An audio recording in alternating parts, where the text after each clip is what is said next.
आज हम crypto blueprint नाम के एक गाइड की मदद से क्रिप्टो की दुनिया की गहराई में उतर रहे हैं। और देखिए, ये सिर्फ एक और कैसे निवेश करे गाइड नहीं है, ये उससे कहीं ज्यादा गहरा है। ये पैसे, कंट्रोल और भरोसे को लेकर हमारी पूरी सोच को बदलने वाली एक क्रांति की कहानी है। हमारा मकसद है इस मुश्किल दिखने वाली दुनिया को आसान बनाना, इसकी पैदाइश से लेकर इसमें अपनी जगह बनाने की रणनीतियों तक। तो चलिए इस पहेली को परत दर परत सुलझाते हैं। और ये कहानी शुरू होती है एक आपदा से।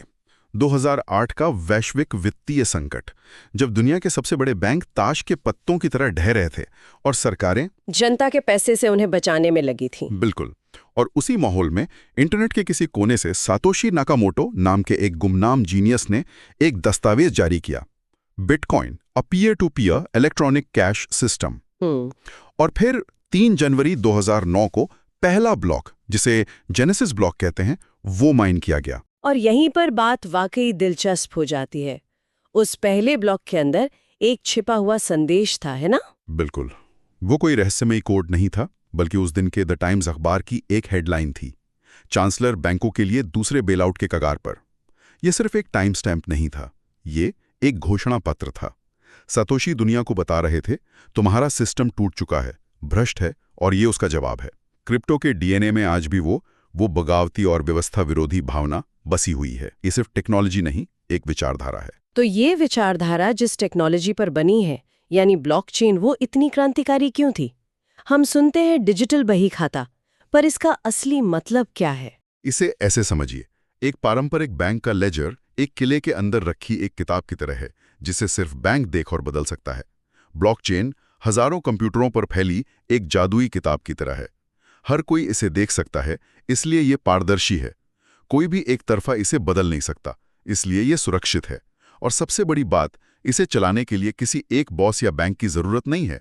इसने पहली बार इंटरनेट पर भरोसे को बिना किसी बिचौलिए के संभव बनाया। और इसी ने डिजिटल दुर्लभता को जन्म दिया, जो पहले एक नामुमकिन चीज लगती थी।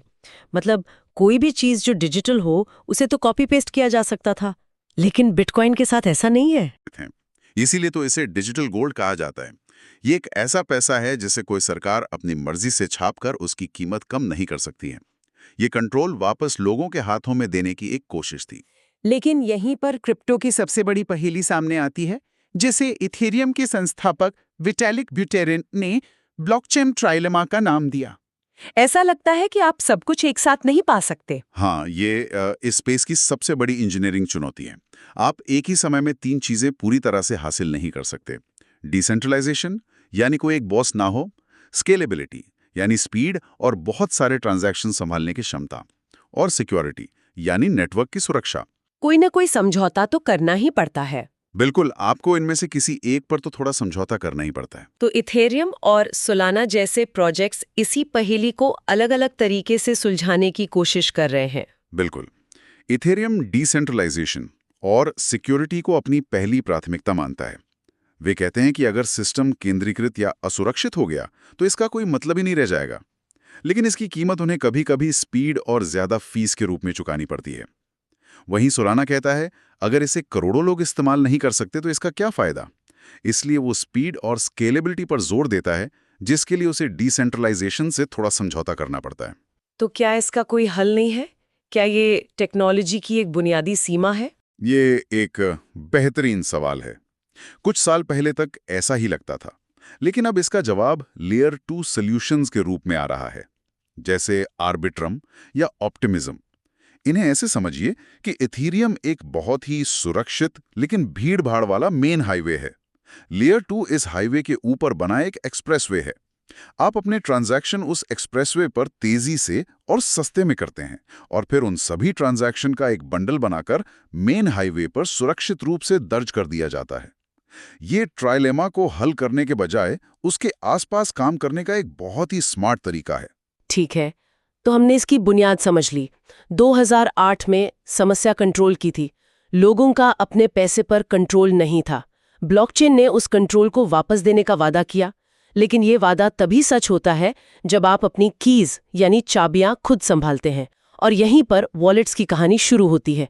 ईमानदारी से कहूं तो जब मैंने पहली बार क्रिप्टो की दुनिया में कदम रखा तो सबसे ज्यादा कंफ्यूजन इसी वॉलेट और सीड फ्रेज को लेकर हुआ था। ये बहुत डरावना लग सकता है। और ये डर जायज है, क्योंकि यहाँ जिम्मेदारी पूरी तरह से आपकी है। क्रिप्टो में एक कहावत है, कहते हैं ना, not your keys not your crypto.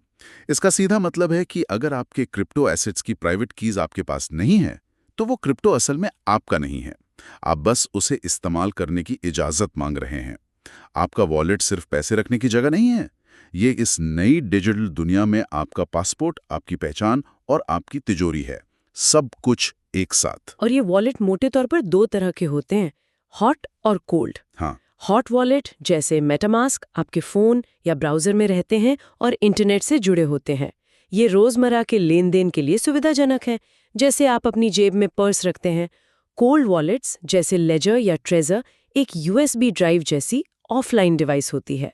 ये आपके घर की तिजोरी की तरह है, जहां आप अपनी ज़्यादातर संपत्ति सुरक्षित रखते हैं, इंटरनेट के खतरों से दूर। लेकिन इससे भी जरूरी है कस्टोडियल और नॉन कस्टोडियल का फर्क। बिल्कुल, कस्टोडियल वॉलेट वो है जो आपको किसी एक्सचेंज पर मिलता है, जैसे बाइनेंस या कॉइनबेस पर। यहाँ एक्सचेंज आपकी चाबियां रखता है। ये आसान है, लेकिन यहाँ आप अपना कंट्रोल एक्सचेंज को सौंप देते हैं।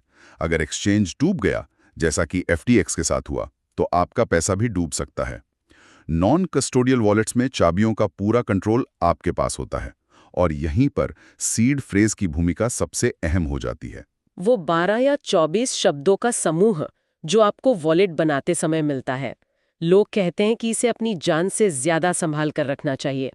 वे सही कहते हैं। ये आपकी मास्टर चाबी है। अगर आपका फोन या लैपटॉप खो जाए, चोरी हो जाए, टूट जाए, तो यही एकमात्र तरीका है अपने सारे एसेट्स को एक नए डिवाइस पर वापस पाने का। और सबसे बड़ी गलती जो लोग करते हैं, वो है इसका स्क्रीनशॉट लेना या इसे ईमेल में सेव करना।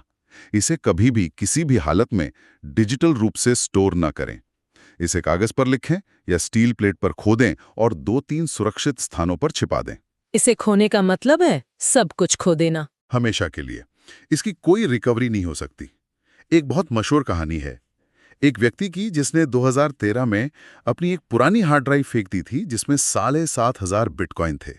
आज उनकी कीमत अरबों रुपए है, और वो व्यक्ति आज भी उस शहर के कचरे के ढेर को खोदने की इजाजत के लिए लड़ रहा है।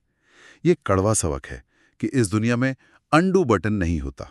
तो एक बार किसी ने वॉलेट सेट कर लिया और एक्सचेंज से कुछ क्रिप्टो खरीद लिया, तो सबसे बड़ा सवाल सामने आता है, हजारों प्रोजेक्ट्स में से चुने किसे? मुझे लगता है यहीं पर टोकेनोमिक्स की समझ काम आती है, जो किसी प्रोजेक्ट के सिर्फ वादों से आगे बढ़कर उसकी असलियत को परखने में मदद करती है। आपने बिल्कुल सही पकड़ा। टोकेनोमिक्स किसी भी प्रोजेक्ट का आर्थिक DNA है। यह आपको बताता है कि क्या कोई टोकन समय के साथ कीमती हो सकता है या सिर्फ हवा में उड़ जाएगा। इसमें 3 मुख्य चीजें देखनी होती हैं। पहली है सप्लाई। क्या टोकन की सप्लाई बिटकॉइन की तरह सीमित है या ये डॉजकॉइन की तरह असीमित है, जहां हर मिनट 10,000 नए कॉइन बनते हैं, जिस पर हमेशा महंगाई का दबाव बना रहता है।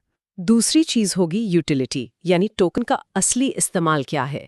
क्या ये सिर्फ एक पेमेंट कॉइन है या इसका कोई गहरा मकसद है, जैसे गवर्नेंस, जहां टोकन धारक प्रोजेक्ट के भविष्य से जुड़े फैसलों पर वोट कर सकते हैं। हाँ, यूटिलिटी बहुत जरूरी है। लेकिन यहाँ एक जाल है। कई प्रोजेक्ट्स बहुत सारी यूटिलिटी गिनाते हैं जो असल में किसी काम की नहीं होती। असली सवाल यह है, क्या इस टोकन के बिना वो इकोसिस्टम चल सकता है? अगर जवाब हाँ है, तो उस टोकन की असली कीमत शायद कुछ भी नहीं है। और तीसरी और सबसे जरूरी चीज है आवंटन, यानी कुल टोकन्स का कितना हिस्सा टीम और शुरुआती निवेशकों को मुफ्त में या बहुत सस्ते में दिया गया है। अगर 70% टोकन सिर्फ कुछ लोगों के पास हैं, तो ये एक बहुत बड़ा खतरा है, क्योंकि वे कभी भी बाजार में टोकन बेचकर कीमत गिरा सकते हैं। ठीक है, इन सब बातों को ध्यान में रखते हुए क्रिप्टो ब्लूप्रिंट गाइड एक शुरुआती निवेशक के लिए एक सैंपल पोर्टफोलियो मॉडल सुझाता है। हाँ, ये एक संतुलित शुरुआत के लिए एक अच्छा ढांचा है। इसके अनुसार 40% बिटकॉइन में ये आपके पोर्टफोलियो की नींव है। सबसे पुराना, सबसे सुरक्षित और सबसे स्वीकृत क्रिप्टो एसेट। 30% इथीरियम में ये डीफाई, NFTs और Web3 की दुनिया का इंजन है। 20% उभरते हुए L1s में, मतलब लेयर 1। ये वो बुनियादी ब्लॉकचेन्स हैं जो इथीरियम को टक्कर देने की कोशिश कर रही हैं, जैसे सोलाना या कार्डानो। इनमें ग्रोथ की संभावना ज्यादा होती है, लेकिन जोखिम भी। और 10% स्टेबल कॉइन्स में, ये बाजार में भारी गिरावट के समय आपके पोर्टफोलियो को बचाने के काम आते हैं। ये पोर्टफोलियो सुनने में तो संतुलित लगता है, लेकिन 40% बिटकॉइन में क्यों? कुछ लोग कहेंगे कि बिटकॉइन अब बूमर क्रिप्टो है, एक पुरानी टेक्नोलॉजी है, और असली ग्रोथ तो नए तेज प्रोजेक्ट्स में है। क्या ये मॉडल बहुत ज्यादा सुरक्षित खेलने की कोशिश नहीं कर रहा? ये एक बहुत ही वैलिड सवाल है। देखिए, बिटकॉइन का मकसद अब दुनिया का सबसे तेज पेमेंट नेटवर्क बनना नहीं है। ये डिजिटल गोल्ड बन चुका है, एक ऐसी चीज जिसमें लोग अपना पैसा सुरक्षित रखते हैं ताकि वो समय के साथ अपनी कीमत ना खोएं। इसमें लिंडी इफेक्ट काम करता है। कोई चीज जितने लंबे समय तक चलती है, उसके भविष्य में भी चलने की संभावना उतनी ही बढ़ जाती है। बिटकॉइन 15 साल से चल रहा है, बिना किसी हैक के। यह आपके पोर्टफोलियो को वो स्थिरता देता है जिसकी आपको तूफानी बाजार में सबसे ज्यादा जरूरत होती है। नए प्रोजेक्ट्स आपको 100 गुना रिटर्न दे सकते हैं, लेकिन वे शून्य पर भी जा सकते हैं। बिटकॉइन वो लंगर है जो आपके जहाज को डूबने से बचाता है। और निवेश करने के लिए 2 सरल लेकिन शक्तिशाली रणनीतियां भी बताई गई हैं, HODLing और डॉलर कॉस्ट एवरेजिंग, यानी DCA। हॉडल का मतलब है hold on for dear life, यानी आप लंबी अवधि के लिए निवेश करते हैं और रोज रोज की कीमतों के उतार चढ़ाव से परेशान नहीं होते। और DCA बाजार की अस्थिरता से निपटने का सबसे अच्छा तरीका है। आप हर हफ्ते या हर महीने एक तय रकम का निवेश करते हैं, चाहे कीमत ऊपर हो या नीचे। इससे आप बाजार को टाइम करने के तनाव से बच जाते हैं और लंबी अवधि में एक अच्छी औसत कीमत पर खरीदारी करते हैं। जाहिर है, जहां इतना मुनाफा है वहां जोखिम भी होंगे। गारंटीड रिटर्न का कोई भी वादा एक खतरे की घंटी है। बिल्कुल। फिशिंग घोटाले बहुत आम है, जहां आपको नकली वेबसाइट या ईमेल भेजकर आपकी निजी जानकारी या वो सीड फ्रेज चुराने की कोशिश की जाती है। और रग पुल से सावधान रहें। जहां कोई नया प्रोजेक्ट बहुत बड़े बड़े वादे करता है, लोग उसमें पैसा लगाते हैं और फिर प्रोजेक्ट के डेवलपर सारा पैसा लेके गायब हो जाते हैं। हमेशा याद रखें, अगर कोई चीज सच होने के लिए बहुत अच्छी लग रही है तो वो शायद सच नहीं है। और सुरक्षा के लिए हमेशा मल्टी फैक्टर ऑथेंटिकेशन का इस्तेमाल करें। और मैं इसे तीसरी बार कह रहा हूं, अपनी सीड फ्रेज कभी किसी के साथ साझा ना करें।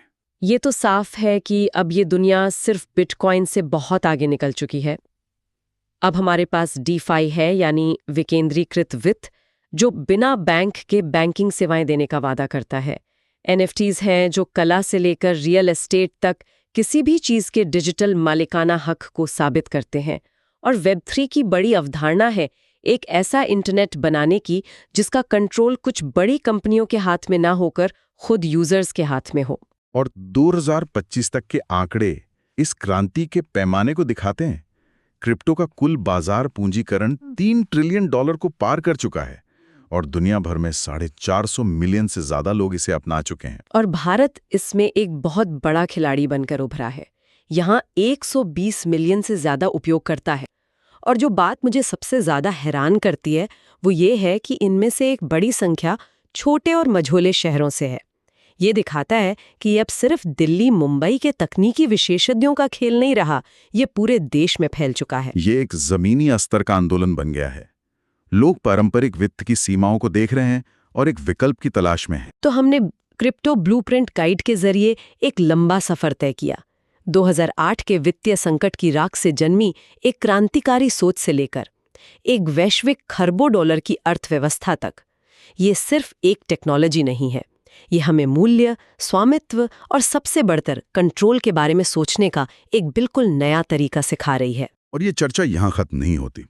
ये गाइड भविष्य की एक बहुत ही दिलचस्प तस्वीर पेश करता है, जहाँ क्रिप्टो अकेले काम नहीं करेगा। ये आर्टिफिशियल इंटेलिजेंस यानी AI और इंटरनेट ऑफ थिंग्स यानी IoT के साथ मिलकर काम करेगा। इससे ऐसी संभावनाएं जन्म लेंगी जिनकी हम आज कल्पना भी नहीं कर सकते। तो मैं सुनने वालों के लिए एक सवाल छोड़कर जा रहा हूं। जब प्रोग्राम करने योग्य पैसा प्रोग्राम करने योग्य वास्तविकता से मिलता है, जब आपका AI एजेंट आपके स्मार्ट फ्रिज से बात करके सीधे एक विकेंद्रीकृत बाजार से दूध ऑर्डर कर सकता है, तो क्या क्या नई संभावनाएं जन्म लेंगी? ये अगला अध्याय है जिसे लिखा जाना अभी बाकी है।